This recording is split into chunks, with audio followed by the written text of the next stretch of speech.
Hi. Hi, how are Good you? afternoon. I'm I'm, good, thank you. How are you? I'm good. Great, great. So, just been a couple minutes. Let's wait for a few minutes before we start our live. Sure, not an issue. Yeah. How's the day going? My day is going well. What about you? How's your day going? Yeah, same, going well. Good. We'll just give it another 2 minutes Yeah, maybe yeah, and sure, then sure, not an issue. start this. Not an issue. All right. Thanks for anyone who's already joined. Please stay connected. We'll start our live soon.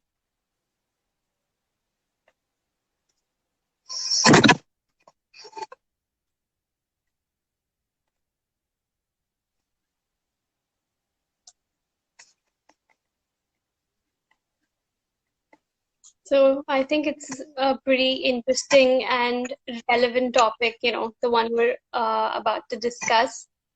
So I think it will be really popular, I hope so, and helps a few people out as well.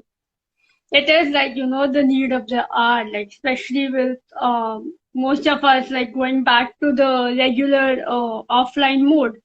There is bound to be Yeah, like, a lot of anxiety, especially like with regards to work and going back to your workplace. Like since the past 2 years we've been at home, so this is a big change. Like it was a change to kind of get used to this concept of working at home. Now you're going back to work, so that is also one of exactly. the It's been problems. such a roller coaster for the past few years for everyone. I mean, it's like I know. such a global phenomenon, Hmm. right? I mean, this generation, like everyone, right now faced a pandemic. Who knew? And then, the change in working patterns came. And then with that, a whole different set of challenges, especially mental ones. And then the work related stress. It was a bit, quite a bit for a lot of people. And again, now returning to work, again, that who would have thought that going back to the same thing you were used to is again, obviously, going to bring up some challenges. So I would, like to thank you for joining today for our workshop here. How to deal with outside stress and how to keep that from impacting the workplace wellness and the workplace basically performance, right? So for everyone watching, hi, thanks for joining our live. I'm Shivani and my colleague Shreya here is here to discuss about this exact topic. So, let's start our live. My first, question that obviously I'm sure everyone's really wanting to probably, discuss is what exactly is stress and what are the different kinds, obviously for people who do not know there are different kinds, would you please, elaborate for us? So see, Yeah. stress is probably like one word that is pretty commonly used in our day-to-day lives, whether it is pertaining to some work related, whether it is pertaining to your daily life, or it's in a relationship, or anywhere. In general, like stress is one word that is pretty commonly used, at times overused also. But it is very, very important to understand like what exactly do we mean by stress. Because like I said, for a layman, it can mean anything from, a sense of frustration, a sense of nervousness, a sense of uncertainty or anxiety pertaining to any situation wherein we feel that we don't have control over the situation, or there's a lot of uncertainty because we are not sure of the outcome, and it tends to have an adverse effect not just on our mental well-being but also our physical well-being. So stress is, to a great extent closely related to the physical changes as well as like the mental changes that are taking place in and around us, because when we think of stress we tend to think of it in terms of some a situation that is pretty overwhelming for us, when you are not sure of the outcome, when you don't have any control over the situation in hand. Because we as human beings like to have as much control as possible towards our environment, whether it is physical environment, whether it is emotional, whether it is, spiritual, any form of environment, we like to have a lot of control. And when we feel that the control is slipping out of our hands, that causes uncertainty, which can lead to like a lot of emotions such as you feeling sad, you feeling upset, getting frustrated, experiencing blues, experiencing lows, which often is manifested in form of stress. Um, Technically speaking, like if you look at the technical definition of stress, it's basically when there is any condition that causes disturbance in your normal functioning. With that being said, it is very important to understand like what does the term normal functioning mean. Normal functioning is not just like when we say the word normal, it basically means any behavior, any action, any activity that you are engaging in that is pertaining to the norms and the standards of the society that you're living in. Because as human beings, we're said to be coexisting with our environment, with the people in and around our environment. So our behavior to a great extent is also influenced by the society that we're living in. Like for example, there may be certain things that may be very, very, normal in our society or in our culture. But the same thing, if you go abroad or if you go to any other culture, it may be vary. So over there, it may be considered as abnormal. For example, let's say, okay, I'll give you a very simple example. In India, we tend to consider it as a normal, living structure wherein teenagers, even at the age of 16, are living with their parents. That is normal for us. But the same thing, if you go abroad, they move out at the age of 16. So there it is considered as abnormal. But like this scenario is applicable worldwide.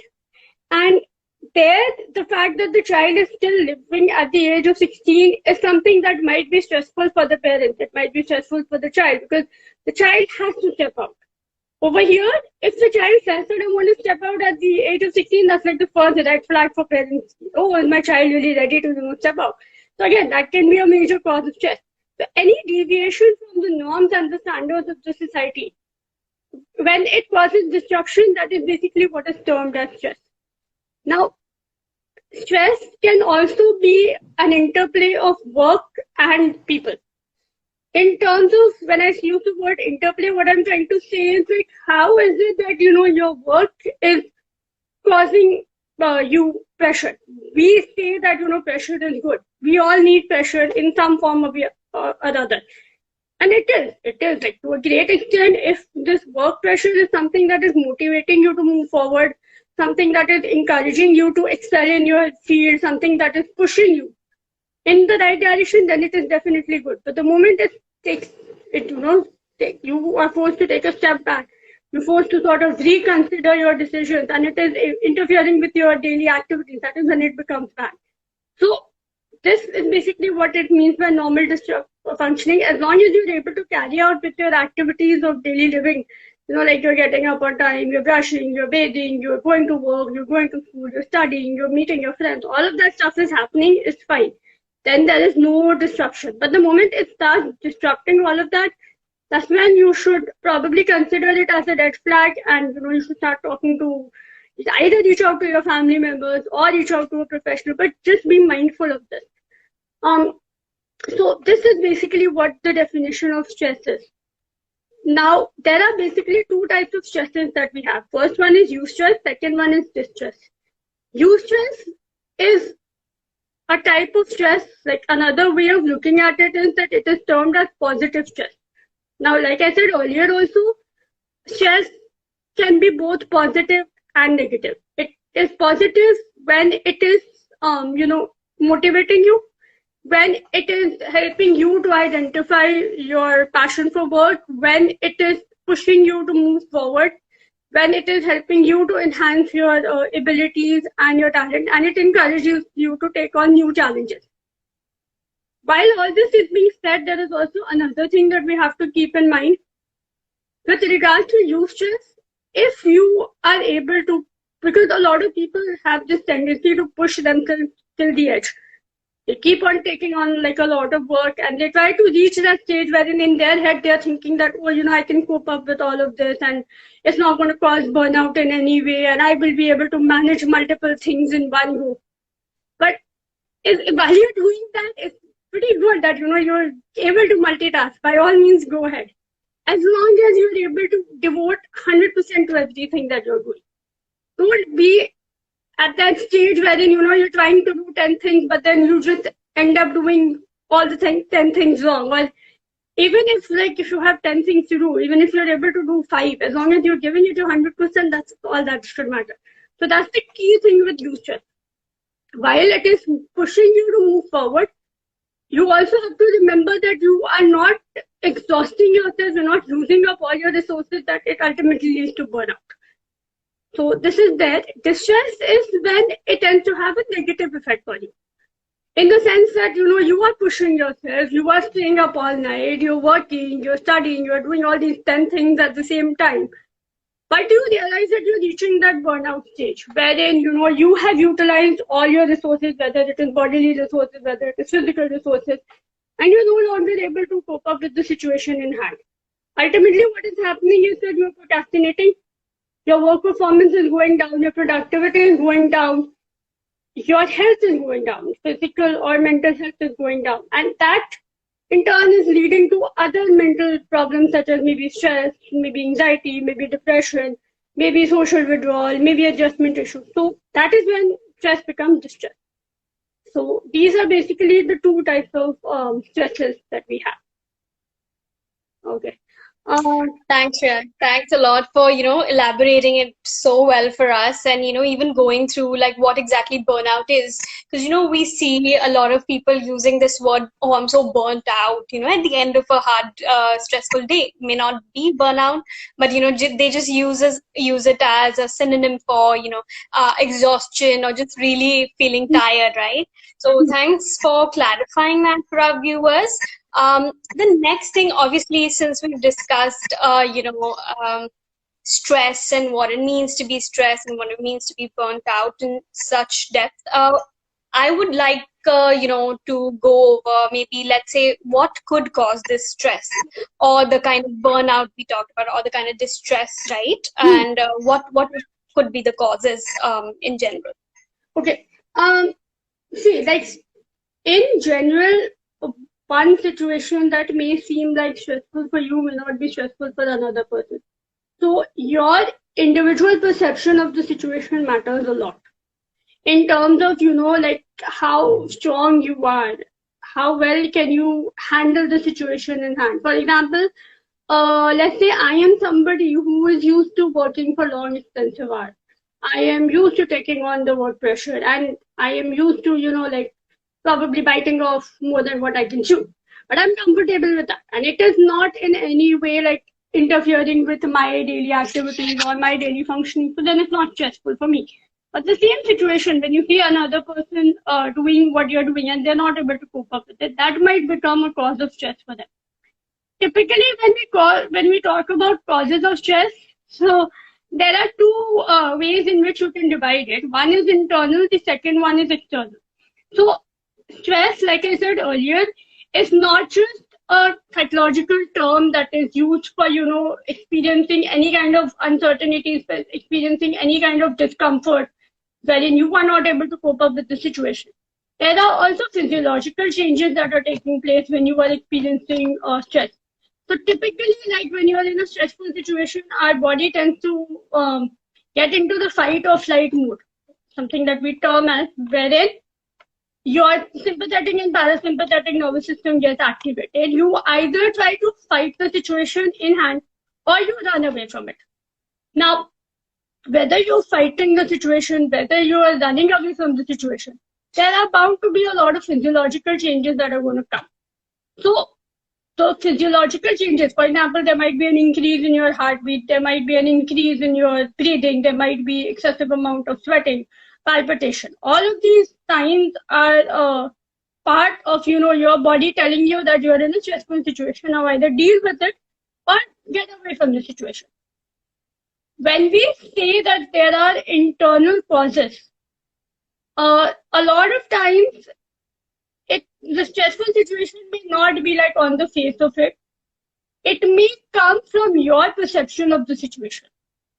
Like in terms of, your level of motivation, your level of apprehension, your level of uncertainty, or in terms of how you're coping up with the problem in hand, your psychological well-being, your definition of, burnout. So that's one thing. It is internally, like you may be demotivated, you may not be performing to your best ability. You may be like, coping, dealing with multiple things that on the face of it may not be a big thing, but then it is causing like, changes to your body. So that again can be a cause of stress because externally you may not be aware of it, but internally it is.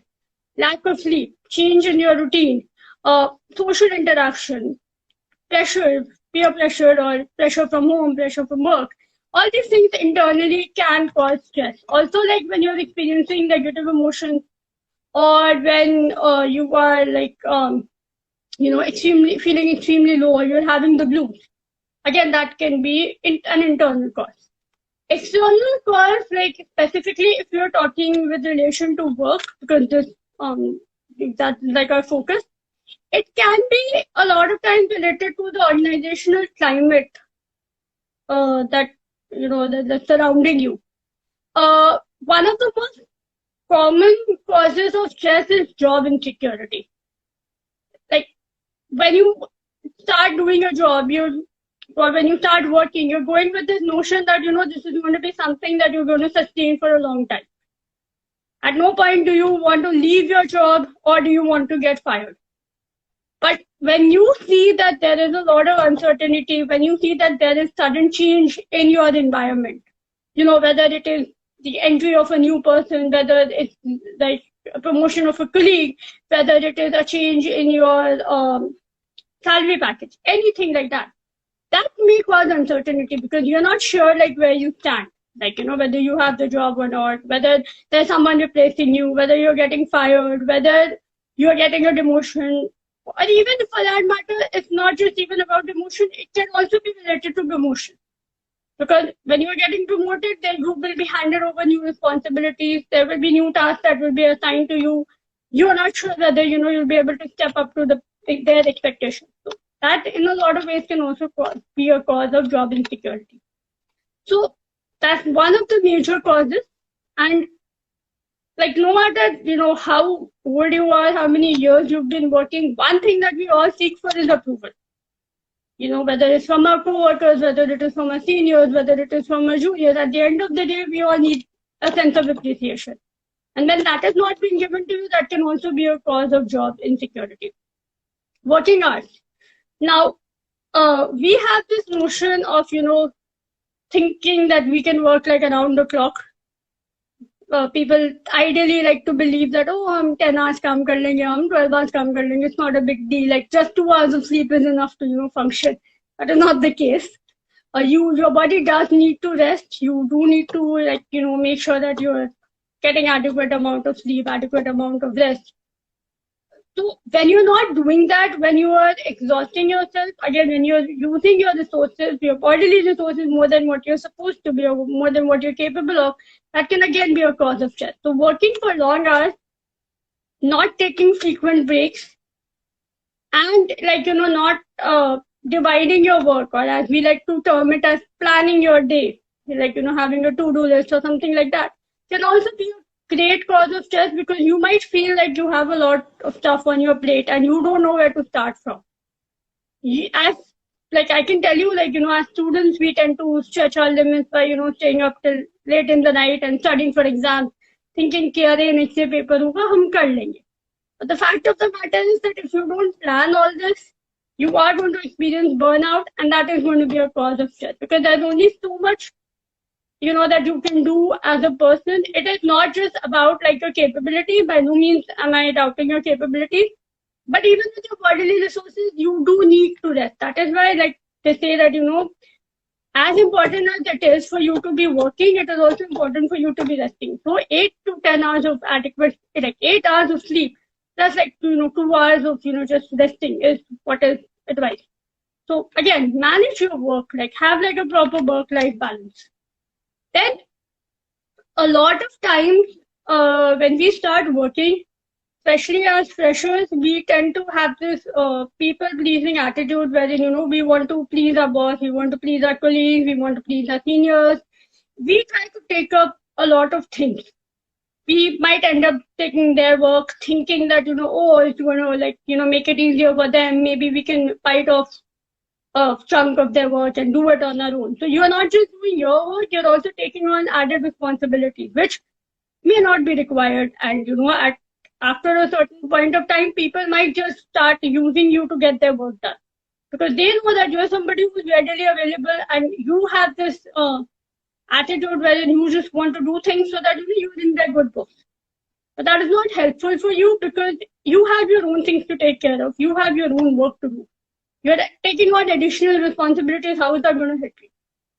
That is in no way going to help you. In fact, if anything else, it's going to cause you more stress because you not only have to perform well at your job, you also have to perform well for others.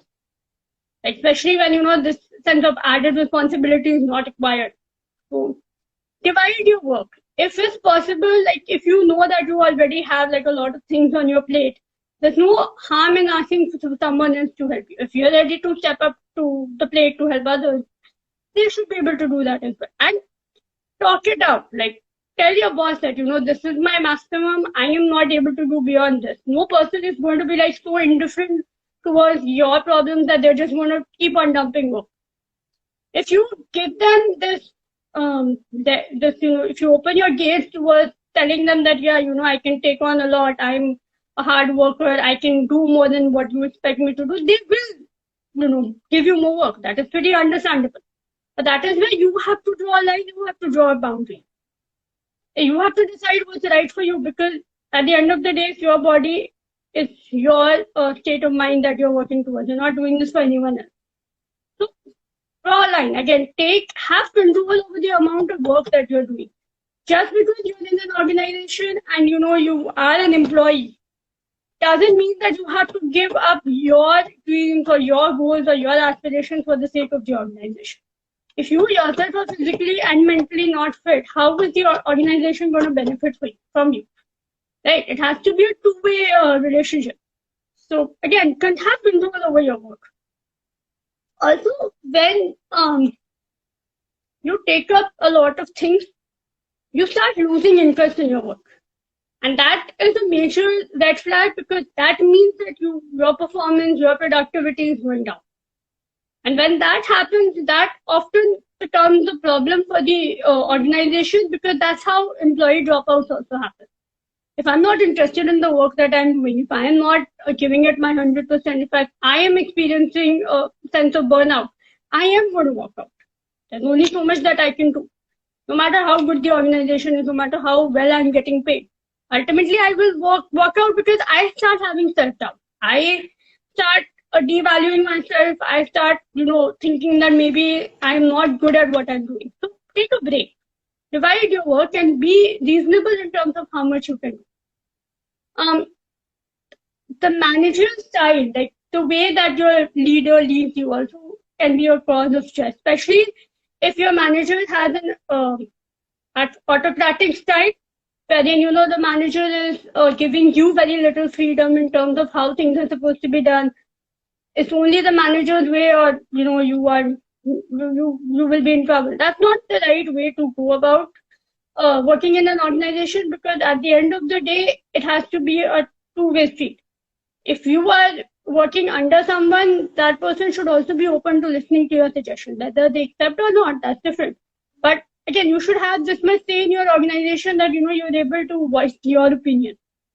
It doesn't matter if you're a junior. It doesn't matter that whether you're a fresher or you're somebody who has very little experience.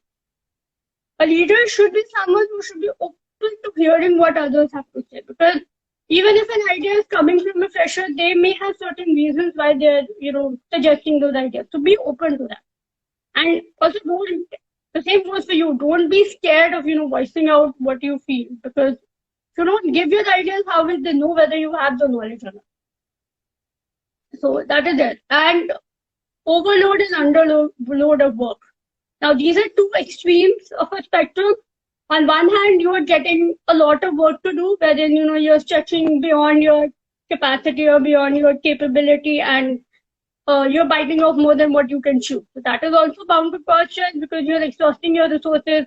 There's a lot of mental pressure being put on you. You know that you have deadlines that you have to meet. You know that this is the amount of time that you have. So you try to finish.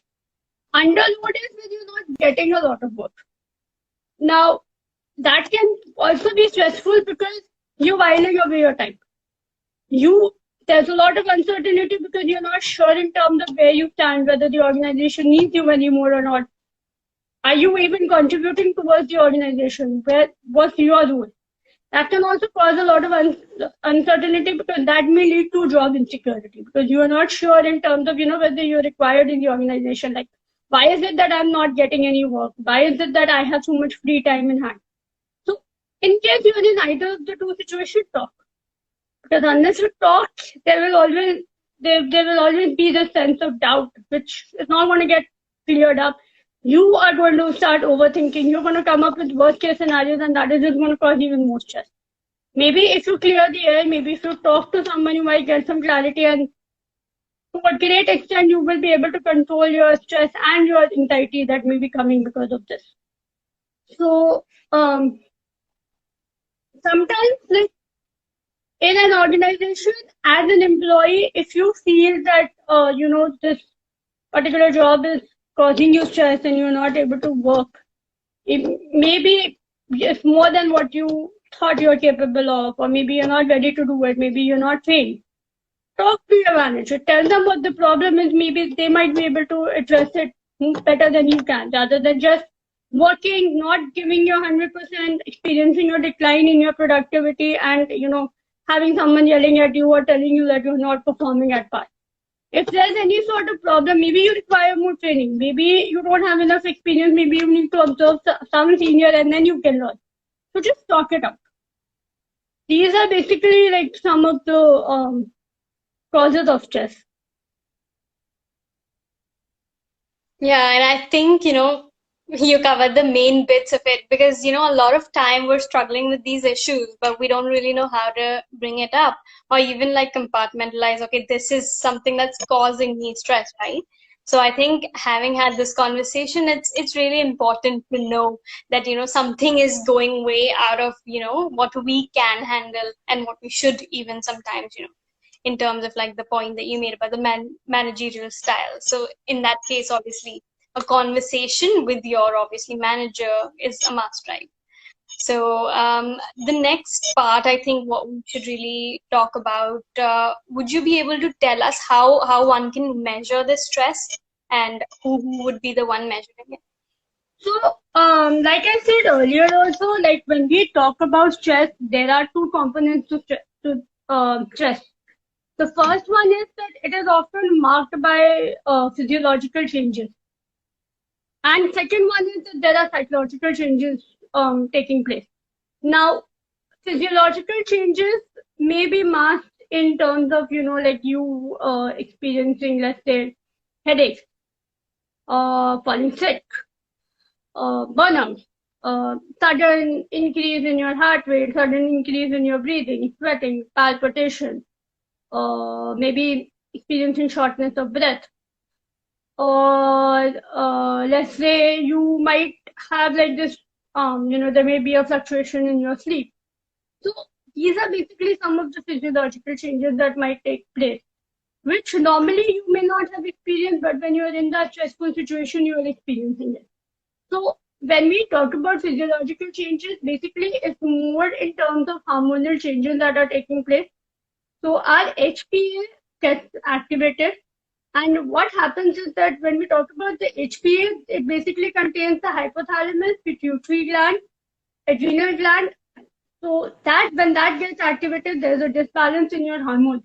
When there is a disbalance in your hormones, either your sympathetic or parasympathetic nervous system gets activated, which causes these changes to take place. Like, for example, an increase in your heart rate, palpitation, sweating. So again, this is like your body's way of telling you that you need to slow down, go easy on yourself, and take a break. That's one way. Second thing is, as you guys might remember, I mentioned in the beginning of the seminar that there are also psychological changes that are taking place, wherein there is a deviation from the normal behavior. Now, this normal behavior can also be a change in your routine. For example, you might notice that you're sleeping either, you're sleeping less or you're sleeping more. or you're not able to sleep at all. So what we term as hyposomnia, insomnia, either of the two. There's a change in your appetite. There's a change in your concentration. There's a change in your productivity. There's a change in your level of interest. There's a change in your social skills. Like, you might be becoming aloof. You might be distancing yourself from people in and around you. Or there may be a change in your behavior. Suddenly you might be getting aggressive. Suddenly small things may be bothering you. You may be getting irritated. There may be mood swings. You may be getting angry over small things or things that were earlier not bothering you but are now bothering you. These are basically some of the psychological changes. You may be experiencing anxiety. You may be experiencing what may be like signs and symptoms of depression, not depression per se, but like, you may be noticing a change in your weight, a change in your appetite. So these are all like psychological problems that may manifest themselves in ways of anxiety, of stress. One thing that we have to remember is that when we talk about psychological disorder, unlike medical conditions, there is no clear-cut sign and symptom. It comes in hidden ways. Like, for example, one, it may start with you refusing to go to work, coming in late, leaving early, not performing to your best ability, skimming out on work, skimming out on projects, not reporting to your manager on time. Things like this, a lot of times that can be a form of stress. So that should ideally be the starting point. If you're noticing all these things, take a break, talk to someone, just reach out to people, because these things may seem like very small things, but in the end, when they add up, they can lead to a greater disaster, which, may be in form of some sort of physical illness, maybe in form of some sort of psychological problem, which may lead to other, problems. So if you're noticing these small things, just reach out to a professional or talk to someone and seek help. Because the earlier you start working on this, the better it is, because then you can prevent like from a greater disaster to take place. So, yeah. Yeah, so exactly. I mean, talking about it, taking some steps. So what would those steps look like, and how can, this person feeling stressed, how can they cope with it? Okay. What would be the details? Yeah. So I'll start with like the very basic and the general thing. Like I mentioned that stress has both psychological as well as physical signs and symptoms attached to it. There are also behavioral signs and symptoms that is in form of change, like you're getting aggressive, you're getting agitated, you're getting angry, you're getting irritated. Um, One thing that you have to keep in mind is that don't compromise on your sleep, because if you are Hmm. not getting like an adequate amount of sleep, you are bound to get irritated. You are bound to feel angry. You are bound to feel upset. We may feel that it's cool, so-called cool to stay up late, to stay Yeah. up till 2 o'clock and watch Netflix and Yeah. do all of that stuff. Don't sleep early, Like if like you're as really right. as college students, I'm not gonna lie. I've done the same thing. I have stayed up late. I have binge watched shows on Netflix. There's no doubt that I've done all of that. But having said that, there are two things that you have to keep in mind. Now, what is the reason why you're doing this? Are you actually doing it to avoid a problem in hand, or are you actually trying to unwind? Because if you are unwinding, then by all means, okay, do it. I mean, as long as you're able to get up on time, the next day you're able to go on with your daily schedule. It's in no way like interfering with your performance. That's perfectly fine. There's no problem in doing all of this. But if you're Yeah. doing it to kind of, escape from the situation in hand, or if you're doing it as, thinking that it's a way of putting my problems to rest, but that's not going to happen. Hmm. The next day is Hmm. going to be the same day. You are going to face the same situations. You are going to face with the same set of difficulties. How long will you keep on running away from it? The fact is that you have to face the problem in hand. It is easy Yeah. to, mask behind, watching shows, staying up late, talking to your friends. All of that is fine, and it is needed. You do need a break. But what happens is that once you get into this pattern of hiding behind your problem, what you are actually doing is increasing your overthinking. You're using unhealthy coping mechanisms, which is not going to help you, because when you are overthinking, one small problem may seem like a very big problem because you're going to try to identify like 10,000 causes to it. Something that you did in the past, something that is going to happen in the future. Try to stay focused in the present. Because ultimately that is what matters. That's what you have control over, not what has happened, not what is going to happen. You have to stay focused in the present. That means like addressing your problems in hand, not postponing it, not procrastinating it, leaving it for another day, because the same cycle is going to start again. And until and unless you break that cycle by addressing the problem in hand, you're not going to go anywhere. So that's one thing. One way of doing that is by sleeping, because you need to rest your body. If you are not going to rest your body, you're going to overexhaust yourself. The next day, you're going to feel drowsy. The next day, you're going to feel tired. You will not be able to perform at your best. And then that's going to be another cycle that you're going to start with, wherein, people are going to come to you and tell you that you're not doing this well. You have not done this. You've not met the deadlines, and so on and so forth. So try to break away from that cycle. Second thing is start engaging in physical exercises. When we face any kind of difficult situation, we most of the time what we tend to do is we try to pin it on ourselves. We feel that by overworking, by exhausting myself, by overthinking, I am actually going to resolve the problem in hand. That's an unhealthy way of coping up with the problem, because you are displacing your feelings, your problems onto something that is less threatening. That particular thing is not going to bounce back at you, but that is also not going to help you with the problem in hand. What will help you is that if you are able to adopt a healthy lifestyle, go out for a walk, engage in some sort of physical exercise, go to the gym, start playing sports again, because if you're venting out your energy in this way, if anything else, at least it is going to be a source of distraction. And you know that it is going to exhaust you. When you will feel exhausted, you will go to sleep. But by just mulling over it and not doing anything, you're just causing more problems for yourself. Second thing is try to use relaxation exercises such as mindfulness, deep breathing, grounding techniques to kind of put your mind at ease. Because if you slow down the functioning of your brain, you will gain a lot of clarity. You will be able to approach the problem from a different angle. It's not necessary that every time you have a problem, you have to resolve it then and there. Wait it out. I mean, I'm not saying that you completely bury it under the carpet and not bother and not come back to it at all. But maybe if you give it a rest, maybe if you come back after some time, you might have a new perspective to it. By slowing down your brain, by slowing down all these different ideas that you're getting into your brain, you might be able to think of the problem in a better manner. You might be able to come up with more solutions. Try to generate as many solutions as you can, because the more options you have, the easier it becomes for you to choose. We tend to a lot of times use a headstrong approach wherein we have one problem, we go with one solution, and we think that's the end of it. That is not the case.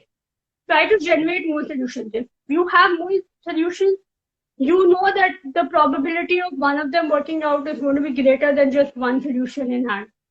You will come up with more alternatives. You will be able to weigh in the pros and cons, and you will be able to move forward.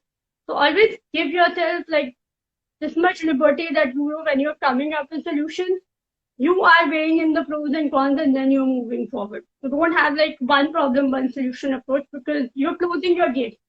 The moment you narrow down your options, you are narrowing your vision, and that is going to be a problem. So time management is also another thing. Divide your work. Have a priority list or a to-do list wherein you are ranking your tasks from tasks that requires your immediate attention to tasks that you can do later on. This is important because you know where you need to spend most of your time. Especially if you are in a 9-to-5 job, but you're working for a long time. You're almost working for 7 hours. Now, it is not possible for you to sustain your attention for 7 hours. There's no way that you'll be able to do that.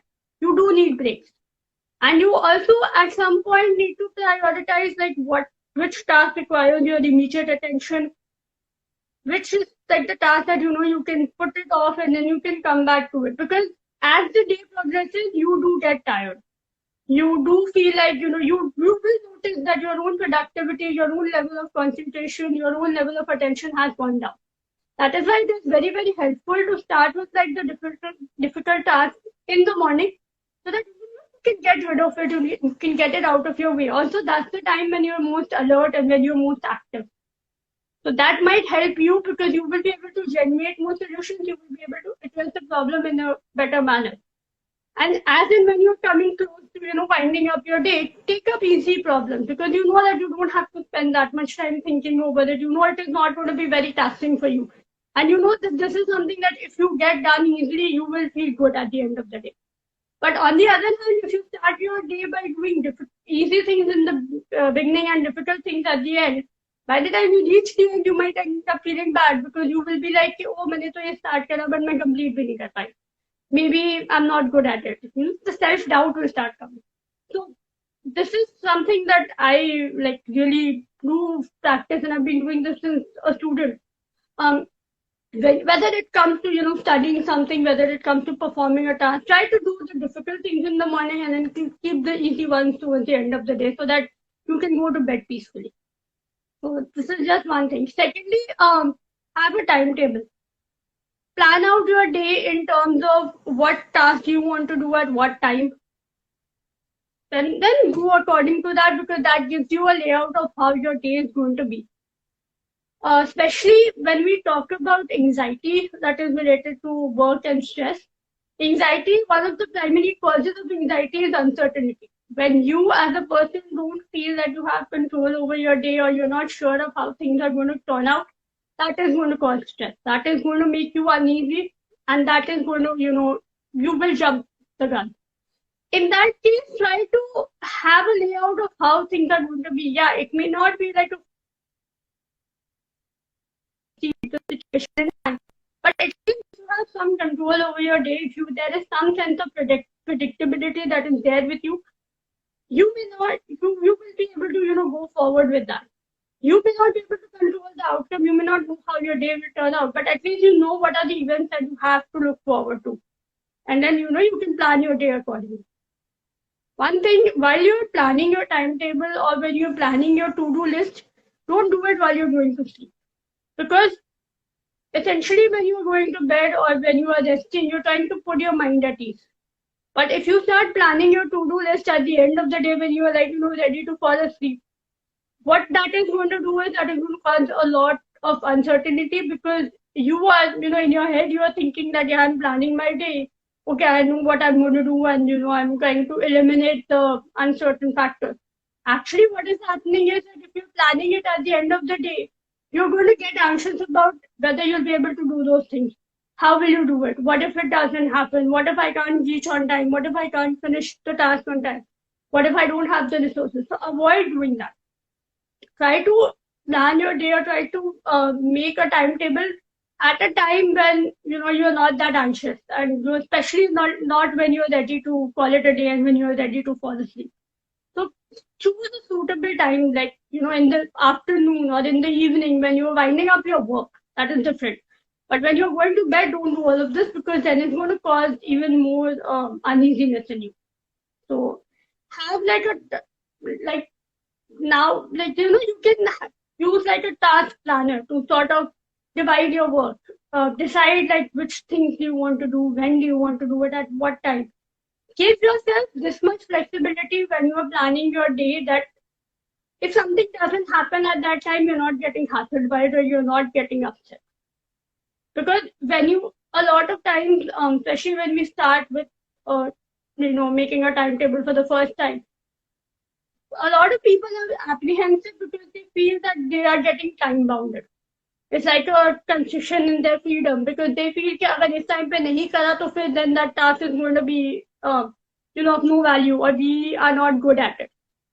Don't don't go with that notion, because then you are, putting even more pressure on yourself. The whole reason for having a timetable is not to kind of bound you into anything, but it's just to help you plan your day. If, of course, if at that time you're not able to do something, it's okay.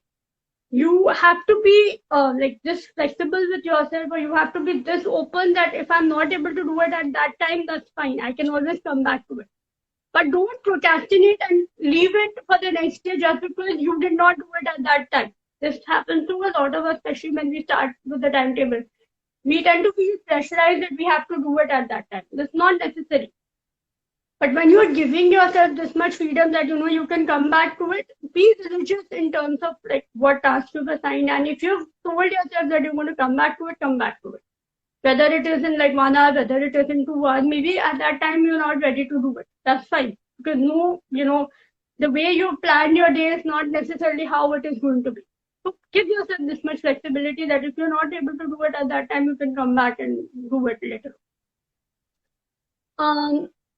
Take adequate rest. Like if you now illness doesn't necessarily have to be physical, it can also be mental illness. If you are by any chance, feeling like you're getting burned out, you're getting exhausted, you're getting tired, you're feeling stressed, you feel like there's a lot of pressure, there's no harm calling in a day. Taking a day off, just sort of rejuvenating yourself and regrouping yourself and gathering your energy. So if you want to take a day off, by all means, go ahead. It's okay to, not do anything, to be unproductive. But then when you're relaxing. Don't think about work. Leave that at work. One thing that everyone should try practicing is that leave your work buddies at work, leave your home buddies at home. The moment you try to bridge the two, that is going to be a problem. Then it's definitely going to be chaotic, because neither will you be here, neither will you be there. You have to be present in the moment. If you are at work, only think about your work. Don't think about what is happening at home, what is happening with your friends, what is happening in your relationship. Don't get into that. If you are at home, only worry about things that are happening at home, because that's what requires your immediate attention, not the work bit. It's not possible for you to be at two places at the same time. So prioritize, set boundaries, and be very clear in terms of what you're doing and where you're doing. Face the problem. Again, that means talking to the concerned person or addressing the concerned problem. Don't take it upon yourself. Don't think that there is something wrong with you, that is why you're not able to do this, or just because your boss said something to you, maybe that's the reality. It could be that the person who has spoken to you in a particular way or has said something to you in a particular manner may be facing some problems on his own. Maybe he's just projected this onto you. Don't confront the person then and there. That's fine. If you want to come back and talk about it later on, that's okay. But talk to the concerned person with whom you are having the problem. Because the more you mull over it, the more you're going to feel कि ओ अच्छा मैंने ही कुछ करा होगा, मेरी वजह से कुछ हुआ होगा, मेरा ही performance down हुआ. It's not always about you. It's also about the other person. That whenever there's a problem, there are two people who are likely to be involved, two or more. So it's not always about you. The other person may have their own reasons for behaving in a particular manner, which may be a little out of their element. So talk to them. Clear the air. Because otherwise you just want to think there's a flaw in me, that is why this is happening. It's not always your fault. So yeah, these are basically like some of the tips that you can follow. Yeah, thanks for giving these, insightful tips to us. And I think the viewers will be really glad that, they sort of you shed light on some of these, because it can't be obvious all the time, sometimes.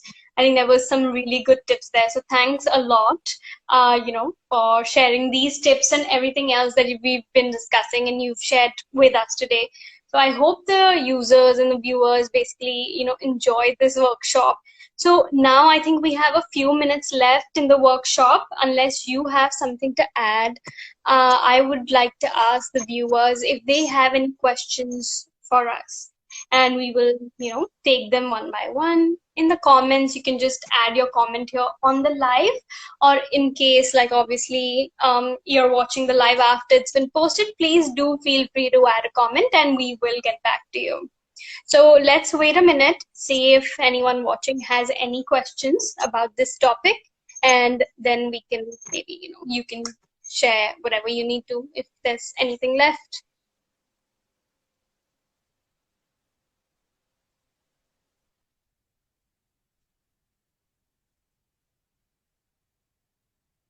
I think it was a pretty productive live. Thanks. I hope it was helpful. Like if you guys have any I think questions, that was please very feel free to helpful. reach out.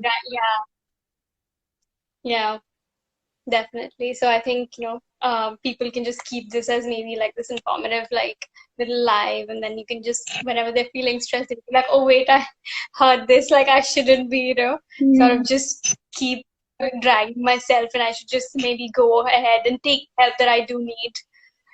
Like every live of ours, it's just like, just go to a professional. It's okay to talk to someone, who will let you understand what you're feeling better, obviously. It's always a good feeling. It's a relief after therapy, you know. But I just hope more people would just sort of focus on that aspect as well. So I do not see any questions. So let's just, conclude this live. So thanks so much for joining today on another productive live by CareMe. And I hope, we're able to do more of these lives for you guys. And please do drop any questions you have on the comment, and any topic you would like another live on, and maybe we can, go from there. Maybe Shreya can come back and give us more insights as well. Yeah, like I'll be more than happy to, address whatever queries you guys have. Great, definitely. Then with that, I think thanks everyone, and thanks for watching. Have a great day. Bye-bye. Bye. Bye, Shreya. Bye. Take care. You too. Bye.